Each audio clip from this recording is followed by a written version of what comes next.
The gas station clerk groaned. The little bell jingled behind me as the flimsy screen door slammed shut. I slipped my snack into my back pocket, grabbed my bike, and pedaled for home. A decent end to a decent day. And then some kid shouted for help in the distance. It sounded like, "Help!" I shrugged it off and kept riding. I had only about 5 minutes until my peanut butter cups melted in my back pocket. BTW, peanut butter cups are my fave. I love them. But would I marry one? Probably not. But only because my second love, the PB&J Sammy, would get jelly. Get it? Jelly. I wonder what a peanut butter cup wedding would even look like. Never mind. Although my dad calls me creative, and my mom says I'm a free spirit, I, Ben Braver, am really just the most normal 11-year-old boy in the world. Nothing special here. I've got hobbies like everyone else. I love riding my bike through the woods. I play video games like it's my job. I'm a movie buff, too. My favorites are awful sci-fi ones from the 50s with titles like The Day of the Triffids, and where they say things like, "Her brain kept alive by experimental science." And I read books. Comic books. Honestly, comics are more than a hobby. They're my way of life.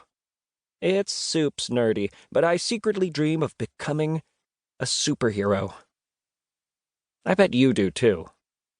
Ever stare out the window and imagine yourself flying through the clouds, running at super speed, saving the day? Remarkable.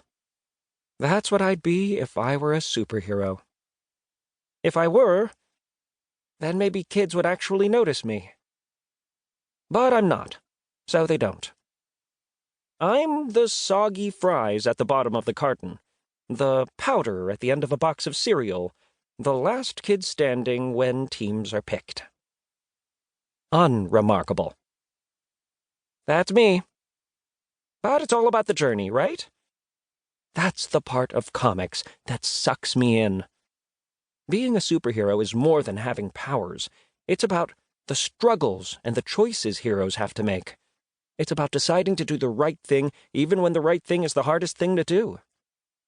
And as I slowed my bike on the bridge near my house, I knew I suddenly had my own choice to make. Go home and dig into my peanut butter cups? Or save that kid shouting for help? Chapter 2. I plopped down on the couch, ready for another 6 hours of TV. The remote was in my hand, but my thumb couldn't press play, like it was cosmically blocked from doing it.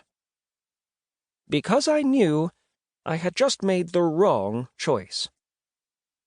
Adam West looked at me with disappointment from the paused television screen.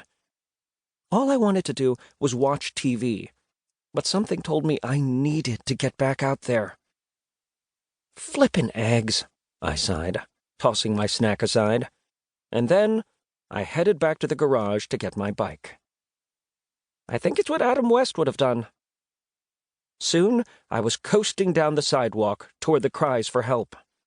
I rounded the bend and saw a group of kids circled around 2 boys, a bully named Dexter Dunn and his victim, Caden Cameron. Dexter was kind of the neighborhood bully. Kind of, because the hermit barely came out of his house, but when he did, he was a grade A jerk.